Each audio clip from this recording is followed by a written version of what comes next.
नमस्कार, मैं हूं प्रवीण दुबे। तो कल से आधिकारिक तरीके से एमपी में शिवराज का समापन और मोहन राज की शुरुआत हो जाएगी। बीजेपी तीनों ही राज्यों में शपथ ग्रहण समारोह को भव्य बनाने के लिए अपने सबसे बड़े स्टार और एमपी की इस प्रचंड जीत के शिल्पी यानी प्रधानमंत्री नरेंद्र मोदी और केंद्रीय गृह मंत्री अमित शाह सहित पार्टी के राष्ट्रीय अध्यक्ष जेपी नड्डा और कई भाजपा शासित राज्यों के मुख्यमंत्री को साक्षी बनाएगी। हालांकि बीजेपी के भव्य कार्यक्रम जंबूरी मैदान में होते आए थे, लेकिन मोहन यादव भी भोपाल के उसी लाल परेड ग्राउंड में शपथ लेंगे जहां सुंदरलाल पटवा और उमा भारती ने शपथ ली थी। संभावना है कि 10 मंत्री भी साथ ही शपथ ले सकते हैं। यदि नाम तय नहीं हो पाए तो कम से कम 2 मुख्यमंत्री तो शपथ लेंगे ही। हालांकि अभी ऐसा कोई औपचारिक अब तक तो पार्टी की तरफ से ऐलान नहीं किया गया, लेकिन संभावना तो है। खैर, कल से दिखना शुरू हो जाएगा कि संघ की पहली पसंद पर मोहन यादव की फंक्शनिंग क्या होगी।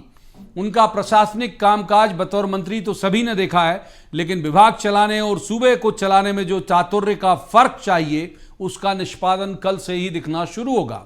आज पूर्व हुए मुख्यमंत्री शिवराज सिंह चौहान ने फिर प्रेस कॉन्फ्रेंस की। जाहिर है कि दिन रात टीवी और अखबारों में दिखने वाले शिवराज के लिए ये क्षण बड़े भावुक करने वाले होंगे ही, क्योंकि आज से ही कैमरों का रुख दूसरी तरफ पलट चुका है। अब तक तो उनकी एक एक बात और गतिविधि को दिन दिन भर दिखाते थे जो चैनल, वो चकाचौंध कहीं और नजर आने लगेगी। शिवराज ने मीडिया के सामने ये स्थापित करने की कोशिश की कि एमपी में जो भी चमक दमक है, जितना भी रोशन हुआ है प्रदेश, वो सभी उनके कारण ही हुआ है।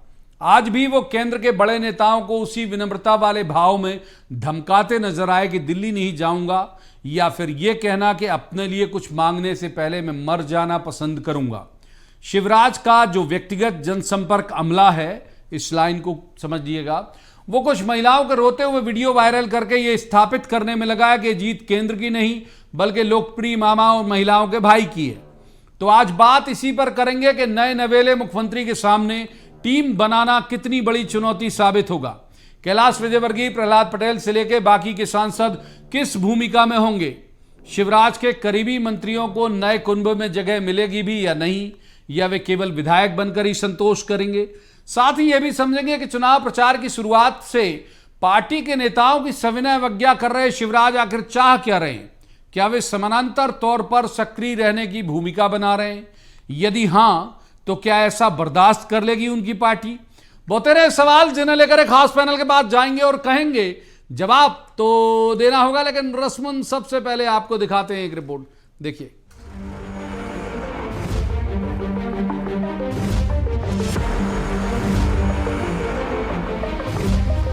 नए मुख्यमंत्री मोहन यादव कल दोपहर को शपथ लेंगे।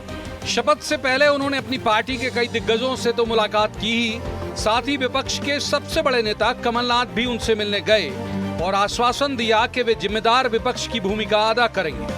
चूंकि मोहन यादव की नियुक्ति बहुत ऊंचे स्तर से हुई है, लिहाजा उनके साथ किसी भी तरह का असहयोग करने का सोचना भी बीजेपी के नेताओं के लिए अनुशासनहीनता के दायरे में आएगा। ये अब सभी दिग्गज समझ चुके हैं। हालांकि कल दोपहर बाद पूर्व हुए मुख्यमंत्री शिवराज सिंह चौहान का मन बहुत भारी है, जो उनके लहजे से भी छलक रहा है। अपनी उपलब्धियों को गिनाने के लिए आज शिवराज ने पत्रकार वार्ता बुलाई। ये साबित करने की कोशिश की कि एमपी में जो भी चमकदार हुआ है वो सब कुछ उनकी ही देन है। बीते कुछ महीनों से जिस तरह से सविनय अवज्ञा वाले भाव में शिवराज अपनी पार्टी के आला नेताओं को चेता रहे हैं, उनका लहजा आज भी वैसा ही रहा। उन्होंने कहा कि मैं अपने लिए कुछ मांगने के बजाय मर जाना पसंद करूंगा। जो संदर्भ था वो ये था कि बाकी दिल्ली में है, आप दिल्ली जाएंगे क्या?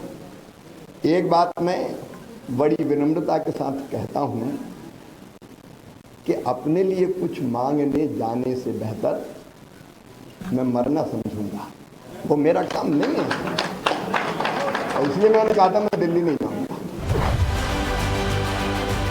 इतने भारी बहुमत से सत्ता में आई बीजेपी का पहला फोकस कल होने वाले शपथ ग्रहण समारोह को ऐतिहासिक बनाने में है।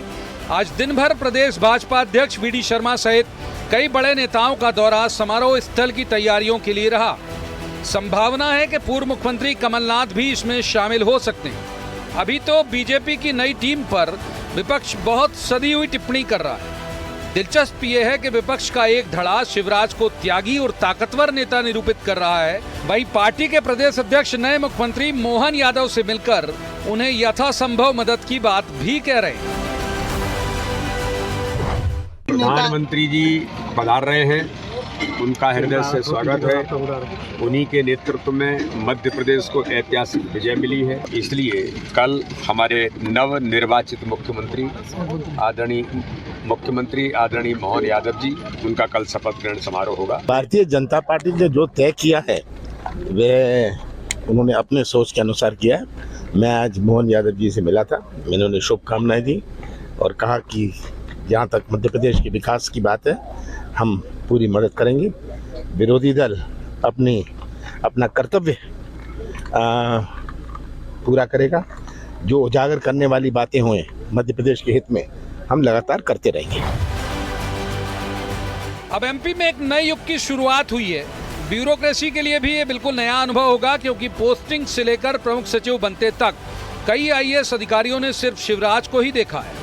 कमलनाथ के बीच के कुछ महीने छोड़ दें तो जाहिर है कि एक टीम ही थी जो सरकार चलाती थी। मोहन यादव जाहिर है कि उस टीम को सबसे पहले विदा करेंगे। सत्ता संगठन के बीच का तालमेल बनाने में भी उन्हें दिक्कत शायद इसलिए नहीं आएगी कि उनका चयन जिन्होंने किया है वे किसी भी पद को चुटकियों में अपदस्थ कर सकते हैं। लिहाजा कह सकते हैं कि एमपी अब मोहन की मुरली पर ही थिरकेगा। Bureau report, BSTV। उन खास मेहमानों को मैं आपसे तारुफ करा दूं जिनके साथ हम चर्चा को आगे बढ़ाएंगे। हमारे साथ हैं गोविंद मालू, बीजेपी के विद्वान ऊर्जावान प्रवक्ता हैं और वरिष्ठ नेता भी हैं। बहुत स्वागत है गोविंद जी का। दूसरे मेहमान है अभिनव बारोलिया, ये कांग्रेस के विद्वान ऊर्जावान प्रवक्ता है, अभिनव जी का भी स्वागत। और तीसरे मेहमान है दिनेश गुप्ता, वरिष्ठ पत्रकार हैं, बहुत अच्छे राजनीतिक विश्लेषक हैं, दिनेश जी का भी स्वागत। शुरुआत कर लेते हैं गोविंद जी से। तो गोविंद जी, कल का तो चलिए जंगी जो आपका कार्यक्रम है वो हो जाएगा। ये उम्मीद करें कि जितने बड़े बड़े नाम जीत के आए हैं, पहाड़ जैसा जन्मत आप लेके आए हो, और जो मंत्री बनने के आकांक्षी हैं वो सब समाहित हो जाएंगे कल ही। देखिए, ये तो पार्टी तय करेगी, कल आपके सामने आएगा। अभी तो मुख्यमंत्री जी का शपथ ग्रहण समारोह है, उसमें क्या कुछ होगा वो सुबह पता लगेगा। और भारतीय जनता पार्टी जल्दी ही मंत्रिपरिषद बनाएगी और अपना काम मुख्यमंत्री जी कल शपथ लेते ही शुरू कर देंगे। एक जो बात है वो ये है कि इतने बड़े बड़े नाम आए हैं, मतलब आप लोगों के मन में कुछ शंका या कुछ इस तरह का विचार नहीं है कि भाई कहाँ समाहित कहाँ करेंगे? मान लीजिए 4 सीट हैं और 40 दावेदार होंगे, तो फिर कैसे समाहित होंगे ये सब? प्रवीण जी, एक टेक्स्ट बुक स्टाइल में या परंपरागत राजनीति से अलग हटकर आउट ऑफ बॉक्स जाकर सोचने का जो मादा है वो भारतीय जनता पार्टी ने दिखाया है। आप तीनों राज्यों का जो चयन है, जिस तरह से सरकार का गठन होना है, उसको आप देख लीजिए। जो लोग कयास लगाते हैं वो कयास लगाते रह जाते हैं। पार्टी को अपना काम करना है, वो काम कर गुजरती है। हमें अच्छा एडमिनिस्ट्रेशन देना है, हमारे संकल्प पत्र को पूरा करना है, उसके लिए जो उपयुक्त होगा पार्टी निर्णय लेगी, करेगी। अब ये 40 लोग हैं या 50 लोग हैं या 163 लोग हैं, इसमें से ही चयन होगा कि जो बेहतर होगा, जिसको जिम्मेदारी मिलेगी, जिनकी क्षमताओं के बारे में जनता परिचित नहीं, हम उनसे परिचित कराएंगे। ऐसा ही कई मादा हमने पहले भी दिखाया है भारतीय जनता पार्टी के अलग अलग शासनकाल में, चाहे केंद्र की सरकार हो या राज्यों की, तो वो करेगी। इसलिए मैंने कहा ना कि एक आउट ऑफ बॉक्स जाकर सोचकर और उसके ऊपर काम करने का काम, क्योंकि हमारी ये कार्य पद्धति सुविचारित नीति है, विचारधारा के आधार पर हम काम करते हैं। सबको उसी लीक पर चलना है, तो सबको मौका मिलना चाहिए। इसलिए कैसे मानते हैं आप नए मुख्यमंत्री, मतलब शिवराज के लंबे कार्यकाल का बीच का कुछ महीना छोड़ दें तो लंबे कार्यकाल का समापन और कल से मोहन राज की शुरुआत? अभिनव जी, आपकी टिप्पणी। देखिए, हम तो पॉजिटिविटी के साथ हैं, हम इलेक्शन में भी पॉजिटिविटी के साथ थे और अभी भी आपने देखा होगा, कमलनाथ जी को सुना होगा, कमलनाथ जी ने भी पॉजिटिविटी के साथ एक शुभकामनाएं भी दी हैं। और हमने जिस दिन मोहन यादव जी बने थे उस दिन भी शुभकामनाएं दी थी, सभी लोगों ने शुभकामनाएं दी थी। और हम चाहते हैं कि मध्य प्रदेश का भविष्य सिक्योर रहे। हर इंसान चाहता है कि प्रदेश में स्वास्थ्य सेवाएं हों, चाहे जो भी समस्याएं वो मतलब उत्पन्न ना हो, पैदा ना हो। लेकिन अभी घटनाक्रम कई सामने आए हैं। बिजली को लेकर जैसे घोषणाएं हुई थी तो लाखों लोग जो है उनने बिजली का बिल नहीं भरा है और कई जो कंपनीज हैं वो भी परेशान हैं, और लाडली बहनों का भी मैटर आया, उनके अकाउंट में पैसे नहीं गए। तो ये तमाम मुद्दे हैं जो विपक्ष लगातार उठाएगा, क्योंकि जनता से जुड़े मुद्दे हैं। और हमारी शुभकामनाएं मोहन यादव जी के साथ हैं, और कमलनाथ जी ने भी साफ साफ बोला है उसमें सारी चीज़ें कि हम एक विरोधी विपक्षी होने के नाते अपना दायित्व बहुत अच्छे से निभाएंगे, और हमारी शुभकामनाएं हैं नई सरकार को। ठीक है, दिनेश जी को इन करते हैं। दिनेश जी, एक जो सबसे बड़ा सवाल है, हालांकि उसका जवाब गोविंद मालू ने दिया और मैं उस बड़ा इत्तेफाक भी उससे रखता हूं। इतने बड़े बड़े नाम एमपी में आ गए, सब जीत के आ गए, मतलब एक दो छोड़ दें तो बाकी के जीत के आ गए। अब इन्हें समाहित करना बड़ी चुनौती होगी, लेकिन जो मालू जी कह रहे हैं कि भाई उसी तरह से एक लिस्ट आएगी, वो लिस्ट अप्रूव हो जाएगी, आपको पसंद हो तो ठीक, नहीं पसंद हो तो भी ठीक। आपका आकलन इस बारे में? जिसको कहते हैं ना प्रवीण जी, दिल महसूस के आप रह जाएंगे, आपको नहीं समाहित करेंगे तो दिल महसूस के रह जाएंगे, चुपचाप उड़ते रहेंगे। ठीक बात। तो वो जो है जिस अपेक्षा से आया है, कोई यदि पद छोड़ के आया है तो उसे दुख तो होगा ना कि उसने इतनी बड़ी पोजीशन छोड़ के, पद छोड़ के आया है, तो उसे यदि आप समाहित नहीं करेंगे, समायोजित नहीं करेंगे तो फिर उसको थोड़ा सा पीड़ा होगी। लेकिन पार्टी तो त्याग तपस्या और बलिदान वाली बात जो होती है वो दिखती तो है, लेकिन सियासत में होती नहीं है, क्योंकि जो भी निर्णय होता है वो सियासी निर्णय होता है। आप यदि शिवराज जी को नहीं बना रहे हैं तो वो भी एक सियासत का हिस्सा है, क्योंकि आप एक राजनीतिक दल हैं, और राजनीतिक दल में जो व्यक्ति हैं उनके मस्तिष्क में भी सियासत होती है। और आप देखना, जितनी भी जगह जो भी परिवर्तन होते हैं, जैसे शिवराज सिंह चौहान जी ने भी यदि मुख्यमंत्री थे, उन्होंने अपनी सियासत के हिसाब से चीजों को चलाया। बहुत सारे लोग थे भाजपा में जो कुछ नहीं कर पा रहे थे, उन्हें लग रहा था कि उन्हें समुचित स्थान नहीं मिला, उनको जो मिलना चाहिए पार्टी से वो नहीं मिला। पार्टी में असंतोष क्यों था? इसी बात को लेकर तो था ना कि जो कार्यकर्ताओं को मिलना चाहिए, मान सम्मान पद प्रतिष्ठा, वो नहीं मिला था। इसलिए तो इतने बड़े बड़े जो नेता हैं जिनको केंद्रीय नेतृत्व को चुनाव में दखल देना पड़ा। और अन्यथा मध्य प्रदेश जैसे राज्य में जो भारतीय जनता पार्टी का सबसे आदर्श संगठन माना जाता है, यहाँ का कार्यकर्ता ही देवतुल्य कार्यकर्ता माना जाता है, इससे फिर बाकी जगह गया, उसको बड़े नेताओं को आना पड़े देवतुल्य कार्यकर्ताओं को संभालने के लिए। तो आप समझ सकते हैं कि किस तरह के हालात थे। अब चूंकि सफलता मिल गई है तो सफलता के लिए तो कई दावेदार होते हैं, तो हर आदमी अपने अपने तरीके से क्लेम कर रहा है कि ये सफलता मेरे खाते में है, लेकिन अपेक्षाएं हैं, और अपेक्षाएं जिनकी पूरी नहीं होती वो आप और हम सब जानते हैं कि उनका असंतुष्ट होना बड़ा स्वाभाविक है। ठीक, एक बार मालू जी को इनका लेते हैं। मालू जी, ये हम देख रहे हैं इलेक्शन की शुरुआत के वक्त से, मतलब जब अधिसूचना नहीं लगी थी तब से शिवराज जी एक विनम्र विरोध कर रहे हैं। मतलब अगर हम और अच्छा क्लिष्ट हिंदी में बोलूं तो सविनय अवज्ञा कर रहे हैं केंद्र के तमाम नेताओं की, उनकी गाइडलाइन की। आप कहेंगे तो मैं दोहरा दूंगा फिर से कि भाई कहा कि कोई एक व्यक्ति यात्रा नहीं निकालेगा, पैरेलल 4-5 यात्राएं निकलेंगी, वो निकाल डाले विकास यात्रा के नाम पे, वो कलेक्टर भीड़ उनके लिए लाते रहे लगातार। अभी भी वो कह रहे हैं ये बात। मतलब आज जब वो विदा हो रहे थे तब उन्होंने कहा मर जाऊंगा लेकिन अपने लिए कोई पद नहीं मांगूंगा, मतलब ये शब्द शायद नहीं था लेकिन भाव यही था, और दूसरा दिल्ली नहीं जाऊंगा। तो इसके मीनिंग क्या समझे जाएं? ये एक तरह का विरोध है, एक तरह की बगावत है, मीठी मधुर बगावत है क्या ये?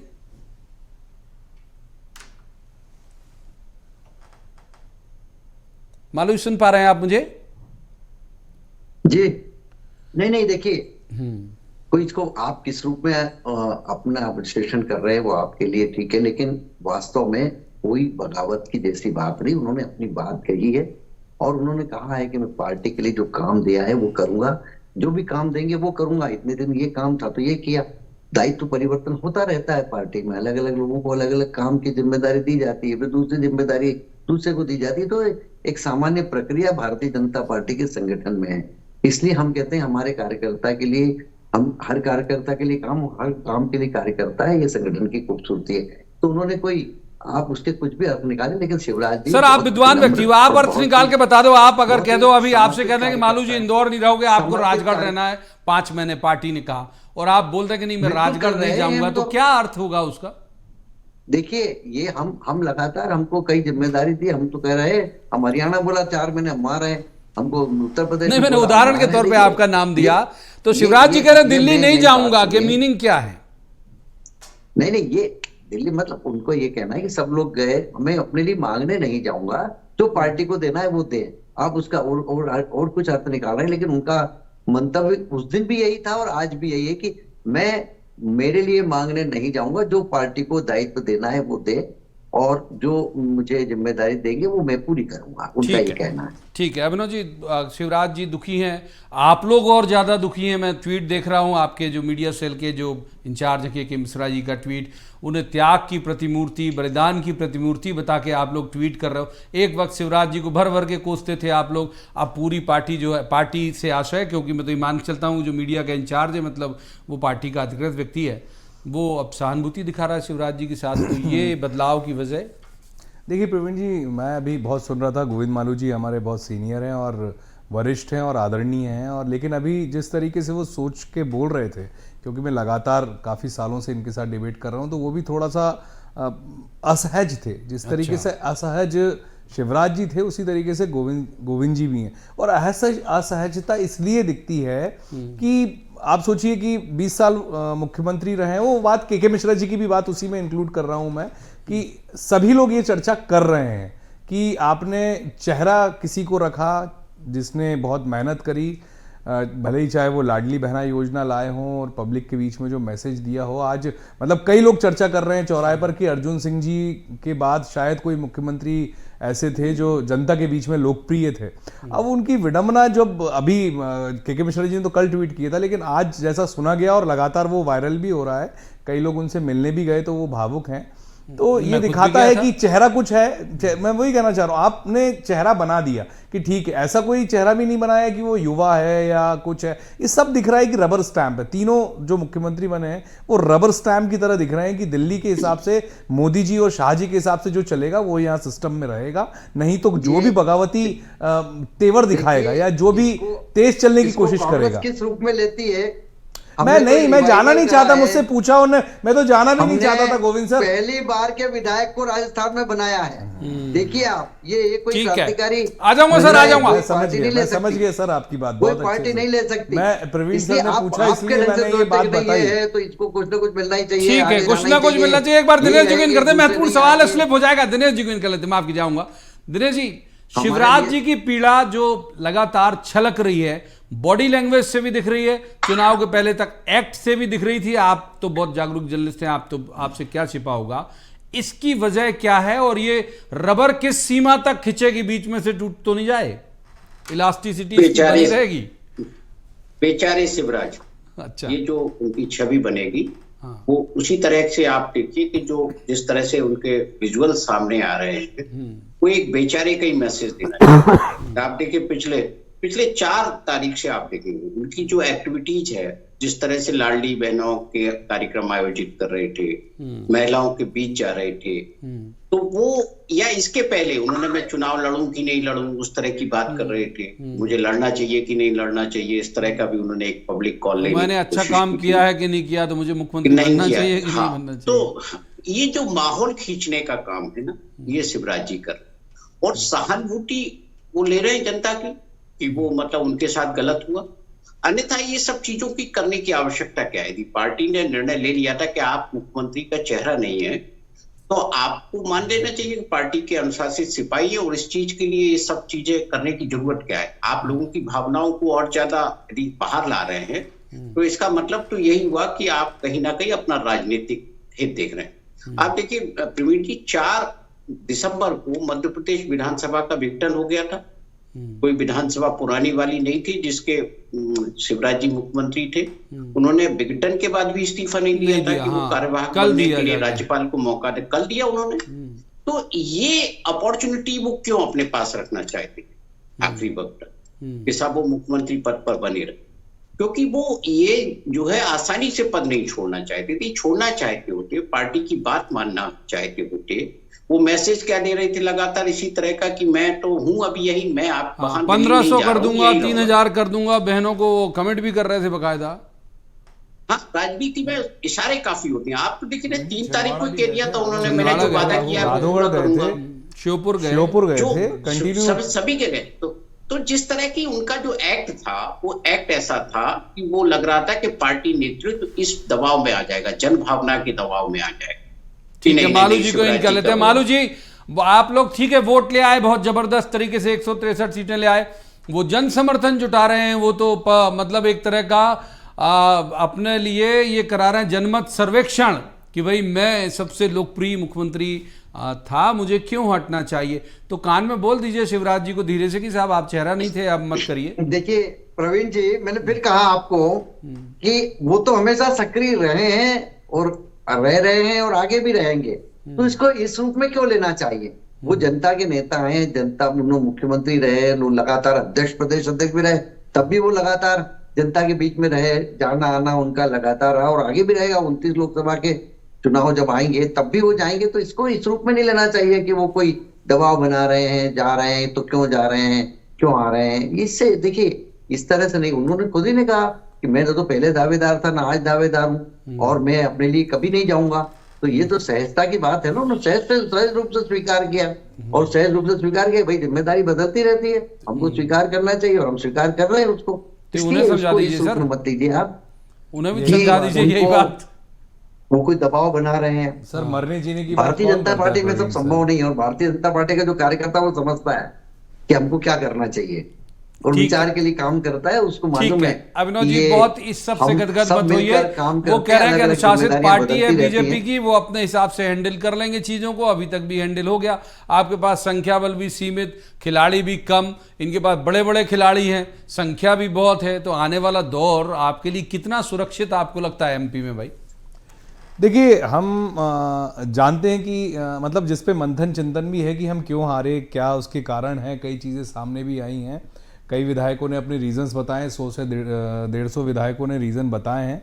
लेकिन हम ये बताना चाहेंगे कांग्रेस पार्टी लगातार सक्रिय है और आपने देखा होगा तेलंगाना में हमने एक बहुत बड़ी जीत दर्ज करी और 3 दिन में अपनी सरकार भी बनाई और पूरी 6 गारंटीज भी लागू करी। और ऐसा नहीं है कि भारतीय जनता पार्टी पूरे देश में राज कर रही हो, 5-6 राज्यों में है और खासकर सेंट्रल इंडिया, मध्य प्रदेश, उत्तर प्रदेश, नहीं मैं बता रहा हूँ 5-6 बलबूते पर, नहीं सबको पता है। मैं बता दूं आपको, केरला में नहीं हो आप, तमिलनाडु में नहीं हो, कर्नाटका में नहीं हो, तेलंगाना में नहीं हो, आंध्रा में नहीं हो, बिहार में नहीं हो, झारखंड में नहीं हो, उड़ीसा में नहीं हो, पंजाब में नहीं हो, हिमाचल में नहीं हो, जम्मू कश्मीर में चुनाव कराने का कहा जा रहा है, महाराष्ट्र में खरीदी हुई सरकार है। मैं बता रहा हूँ कहाँ हो आप, गुजरात में, उत्तर प्रदेश में अभी 2 राज्य आपने जीते हैं, एक गोवा, असम, इसके अलावा ये सब बातें मत करिए। नॉर्थ ईस्ट के राज्यों में क्या हालात है वो सबको मालूम है। मालू जी, मैं तमिलनाडु में, आंध्र में, केरल में गए कितने साल हो गए कांग्रेस को, उत्तर प्रदेश, बिहार में गए, आप